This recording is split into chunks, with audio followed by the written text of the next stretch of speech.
Welcome to week 14 of the Constitution and U.S. history. I'm going to be talking today about Articles 5 through 7 of the Constitution and then the Bill of Rights, which is the first 10 amendments to the Constitution.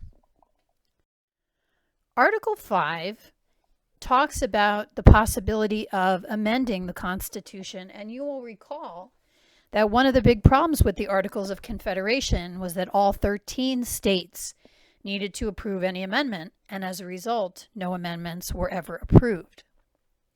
The process for passing amendments was twofold, two different processes. First of all, you could have both houses of Congress have an amendment under consideration. 2/3 of both houses of Congress would need to approve that amendment, and then it would be sent to the state legislatures or to a special ratification body in the states. And 3/4 of state legislatures or ratification bodies would have to ratify that amendment for it to become part of the Constitution. Alternately, there could be a process that was not originating in the federal legislature, by which 2/3 of state legislatures could call for a constitutional convention. But again, any amendment that was generated by this constitutional convention would have to be ratified by 3/4 of the states. That constitutional convention way of ratifying an amendment or creating an amendment actually has never been tried, but it exists in the Constitution.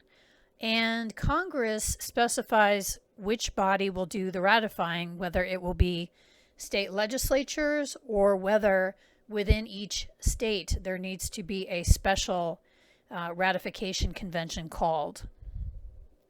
The amendment process privileged small states by allowing each state an equal vote in terms of its ratification counting towards the amendment being approved without any reference to population. So you just need 3/4 of the states, doesn't matter if it's big states, small states. It has meant the requirement for 3/4 of the states to ratify has meant that there have not been very many amendments in our nation's history. At the time of the recording of this lecture, there have been 27 amendments approved, and that's it. A big question that one might ask about this whole constitutional amending process: are there aspects of the Constitution that are off limits to being amended? So, for example, if, 2/3 of state legislatures decided that they wanted to extend the term of office for the president to 20 years, would that be something that was off limits? If they wanted to disenfranchise sectors of the population, would that be off limits? If they wanted to pass an amendment that says that no further amendments are ever possible, would that be off limits? And this is something that nobody really knows the answer to. It's a question that scholars of constitutional law do ask, though. Another thing that they sometimes ask is, are the ways that are set out in Article 5 for amendments to happen, are those the only two ways that are possible? If there were a giant referendum of all the people in the United States and 3/4 of all the people clamored for some change to the Constitution, would that be sufficient? So it's unclear whether the two remedies in Article 5 are exhaustive or if they are just two possible ways out of possibly many ways to create an amendment.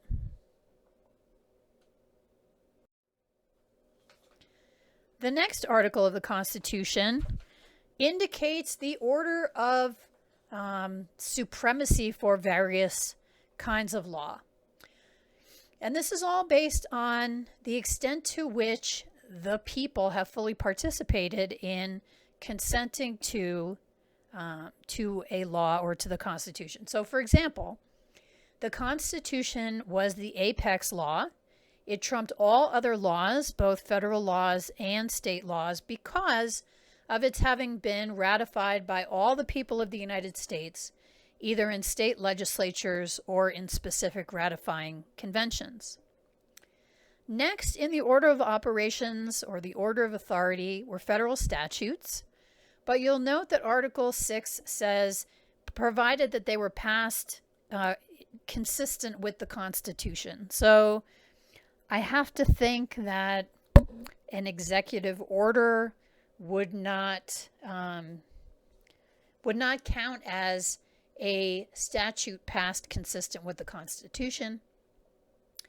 Next iterated in the class are federal treaties. The body of case law in the United States treats treaties and federal statutes as having the same degree of authority, so that federal laws can repeal treaties and treaties can repeal federal law. But in fact, when we look at the intention of the framers, treaties should have less weight because they are not the result of both houses of the legislature. The Senate has to sign off on treaties. The House of Representatives is not involved with that. And also because many treaties are written to be non-self-executing. So let's say the United States is a signatory to a treaty that puts controls on climate change, that, caps carbon emissions or something. A non-self-executing treaty would then be one in which the Congress had to pass laws to make that happen. It's not like the treaty called those laws into existence. Congress would have the right to either pass those laws or not pass those laws. Below treaties and federal laws, of course, are state laws. So the upshot of this is that a federal law is supreme over a state law, and the Constitution is supreme over all other laws that apply just to the U.S. There's also a body of international law, but that's pretty complicated, and there really is no body that can effectively police the application of international law if a country is powerful enough like the U.S. is. Another interesting part of Article 6 is it is very, very clear that no religious test shall ever be required as a qualification to any office or public trust under the U.S.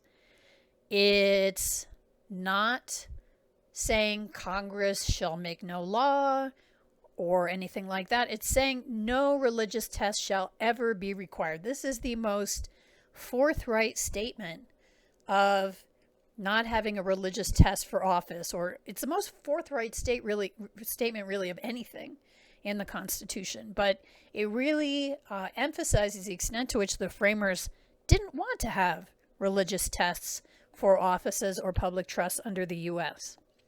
If you're wondering what the larger context is, at the time that this was written into the Constitution, there was a religious test for parliamentary members in Britain. You had to be a member of the Anglican Church or a non-member of the Anglican Church who was willing to take communion once a year in the Anglican Church. Catholics would not be allowed to serve in Parliament until, I want to say 1828, although it could have been 1832. Don't quote me on that. It doesn't really matter for the purposes of this class.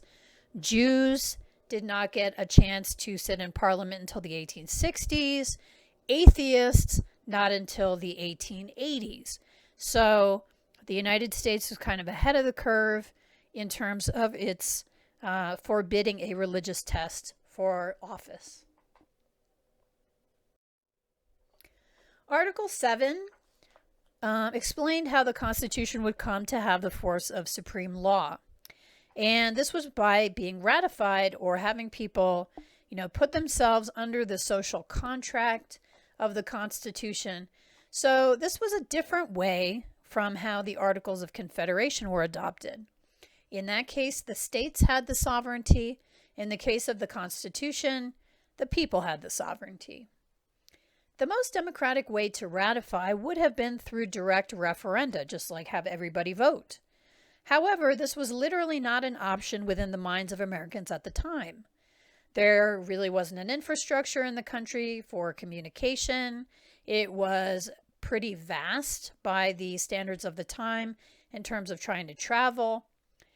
And even had such a thing existed, I mean, had there been sufficient infrastructure to have a referendum, it might not have led to constitutional ratification because the Constitution was pretty unpopular in some states, particularly slave states. So instead, the ratification took place in conventions on the state level. The Constitution only had to be ratified by 9 states in order to become the supreme law of the land. They chose 9 because it seemed like a critical mass to the framers. The framers hoped that as the ratification process went on, anti-federalists within slow-moving states would warm up to the Constitution and eventually join. Thus, New York, one of the largest states, became the 10th state to ratify the Constitution, and the Constitution was fully in place before Rhode Island and North Carolina became the last 2 states to ratify.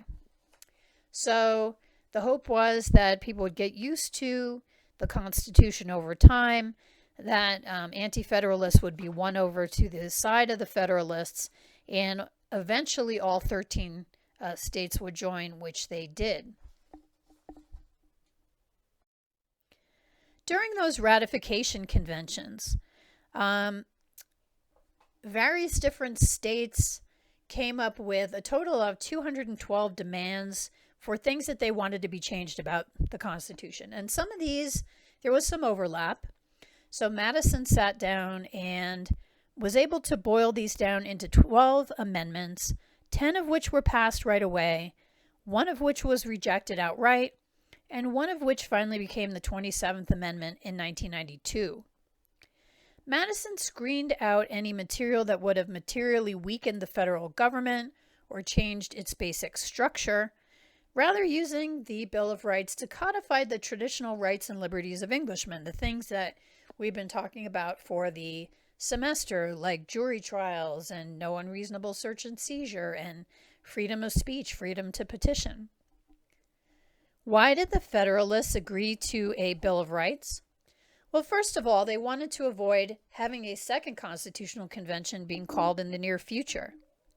Second, American politicians didn't expect to hold on to power for long periods themselves, so they wanted to restrain the actions of future politicians. And third, agreeing to a Bill of Rights was a way to get anti-federalists who really wanted a Bill of Rights on board to join the ranks of supporters of the Constitution. Now I'm going to talk about a few important factors about the Bill of Rights. First of all, at the time of its ratification, the Bill of Rights only restrained the federal government. And if you look at the actual text of those first 10 amendments, where anybody's prohibited from doing anything, it's Congress who's prohibited. Not until after the Civil War was there a process of, quote, incorporation, that's what it's called, by which the Supreme Court argued in case by case that the same restrictions that applied to Congress should apply to the states. So amendments and the parts thereof were incorporated a little bit at a time.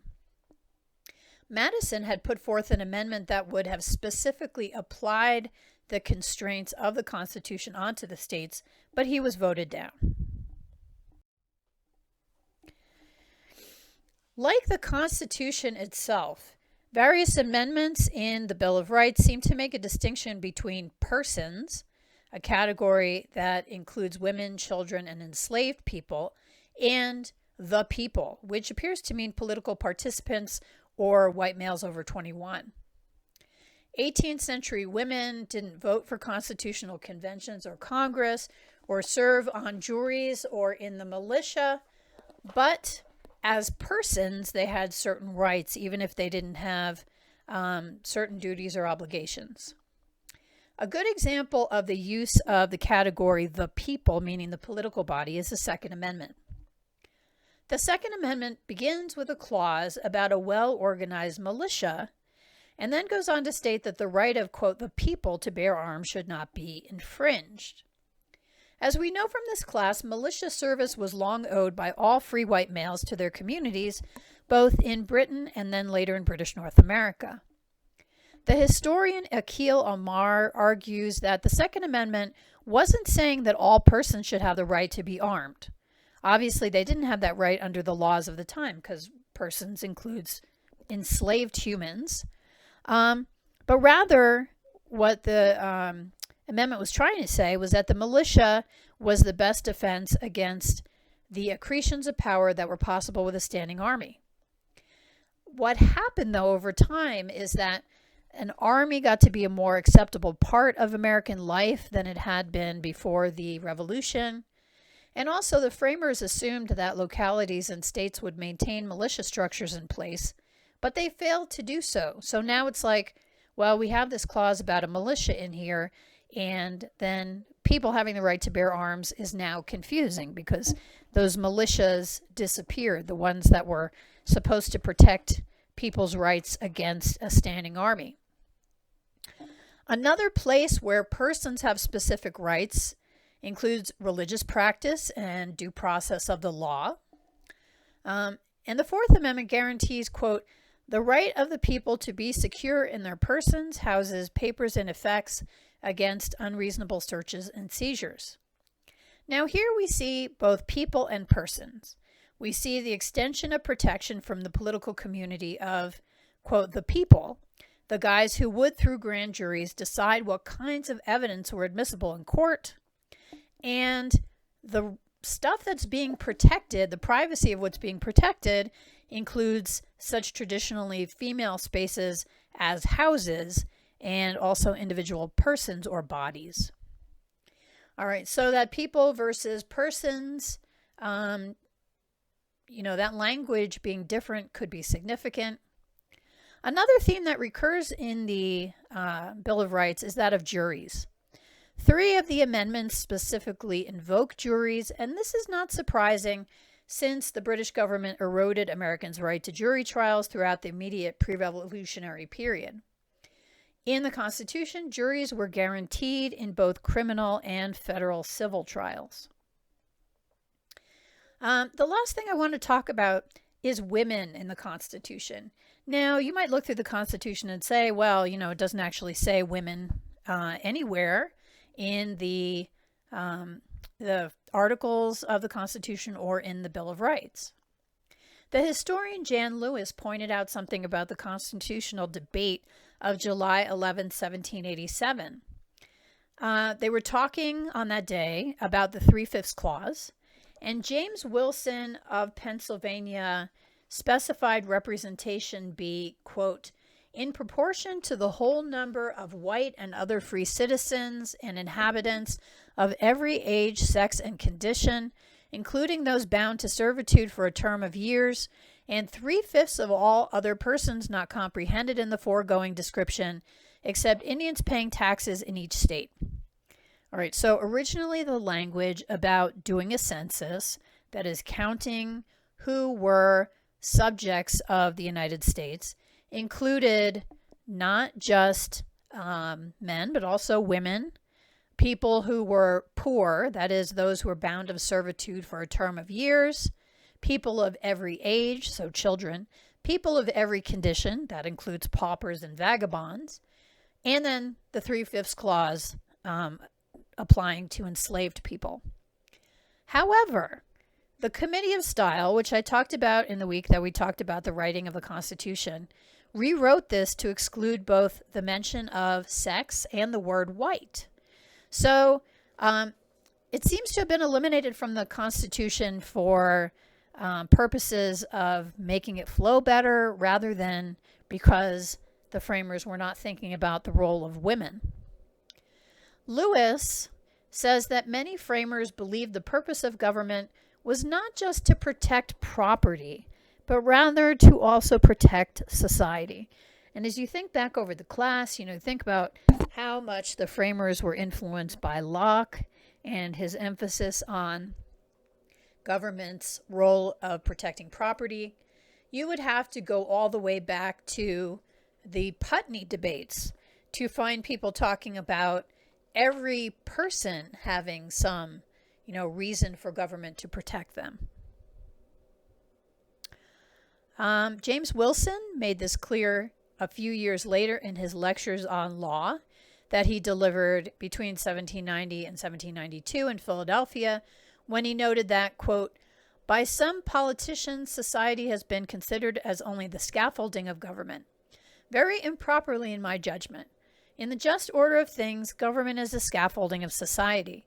And if society could be built and kept entire without government, the scaffolding might be thrown down without the least inconvenience or cause of regret. This notion was not original to Wilson. It was the liberal orthodoxy of Paine, of Madison, and of Jefferson also. Men and women realized their potential not in public but in private. Hence, quote, government was instituted for the happiness of society, and women were members of society. Every political and social theorist who discussed this matter, not only Wilson or Paine and Jefferson, but all the influential Scottish thinkers from Francis Hutcheson to Adam Smith, were explicit here. If government's role was to protect society, and society included women, one of the objects of government was the protection of women.